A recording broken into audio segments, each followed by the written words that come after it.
एक शहर में अर्जुन नाम का एक प्रसिद्ध नेता रहता था। चुनाव जीतना, लोगों की भीड़ जुटाना और बड़े बड़े भाषण देना उसकी आदत थी। लोग उसे बहुत सम्मान देते थे, लेकिन धीरे धीरे उसके मन में अहंकार आ गया। वह सोचने लगा, मेरे जैसा महान कोई नहीं, मेरी वजह से ही लोगों का जीवन अच्छा है। एक दिन लगातार काम और तनाव के कारण वह बहुत परेशान हो गया। उसे लगने लगा कि लोग उसकी मेहनत की कदर नहीं करते।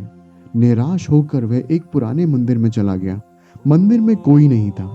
अर्जुन भगवान की मूर्ति के सामने बैठ गया और बोला, हे भगवान, मैं लोगों के लिए इतना कुछ करता हूँ, फिर भी मुझे शांति क्यों नहीं मिलती।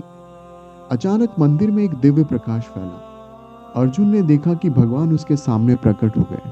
भगवान मुस्कुराकर बोले, अर्जुन, तुम क्या चाहते हो? अर्जुन बोला, मैं चाहता हूं कि लोग हमेशा मेरा सम्मान करें, मेरी प्रशंसा करें और मुझे कभी असफलता ना मिले। भगवान ने कहा, पहले मेरे साथ चलो। क्षण भर में दोनों एक खेत में पहुंच गए। वहां एक आम का विशाल पेड़ था जो फलों से लदा हुआ था। भगवान ने पूछा, बताओ, इस पेड़ की सबसे बड़ी विशेषता क्या है? अर्जुन बोला, यह लोगों को मीठे फल देता है। भगवान ने कहा, सही, लेकिन क्या तुमने कभी इसे अपने फलों का प्रचार करते देखा? अर्जुन चुप हो गया। भगवान बोले, जो वास्तव में महान होता है वे अपने काम से पहचाना जाता है, शब्दों से नहीं। फिर दोनों एक नदी के किनारे पहुंचे। भगवान ने पूछा, ये नदी क्यों पूजी जाती है? अर्जुन ने कहा, क्योंकि ये सबको पानी देती है। भगवान बोले, और क्या ये कभी किसी से पूछती है कि तुम कौन हो, किस दल के हो, किस जाति के हो? अर्जुन ने सिर झुका लिया। भगवान ने कहा, सच्ची सेवा बिना भेदभाव और बिना अहंकार के होती है। अब भगवान अर्जुन को एक पहाड़ की चोटी पर ले गए। वहां से पूरा शहर दिखाई दे रहा था। भगवान ने पूछा, तुम्हें क्या दिखाई दे रहा है? अर्जुन बोला, हजारों घर, लाखों लोग।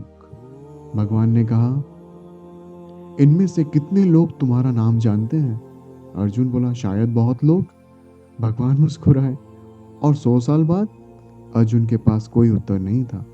भगवान बोले, पद, प्रसिद्धि और शक्ति समय के साथ समाप्त हो जाते हैं, लेकिन किसी के जीवन में किया गया एक अच्छा कार्य सदियों तक जीवित रहता है। अर्जुन की आंखों में आंसू आ गए। वह बोला, प्रभु, मैं समझ गया। मैं लोगों की सेवा तो करता था, लेकिन उसके बदले सम्मान चाहता था। भगवान ने कहा, यही तुम्हारी अशांति का कारण था। सेवा का फल सम्मान नहीं, बल्कि आत्मिक संतोष होना चाहिए। इसके बाद दिव्य प्रकाश धीरे धीरे गायब हो गया और अर्जुन फिर मंदिर में अकेला था। उस दिन के बाद उसका जीवन बदल गया। वह भाषण कम और काम अधिक करता था। वह गरीबों की सहायता करता था, बच्चों की शिक्षा के लिए काम करता था और किसी भी अच्छे कार्य का श्रेय अपनी टीम को देता था।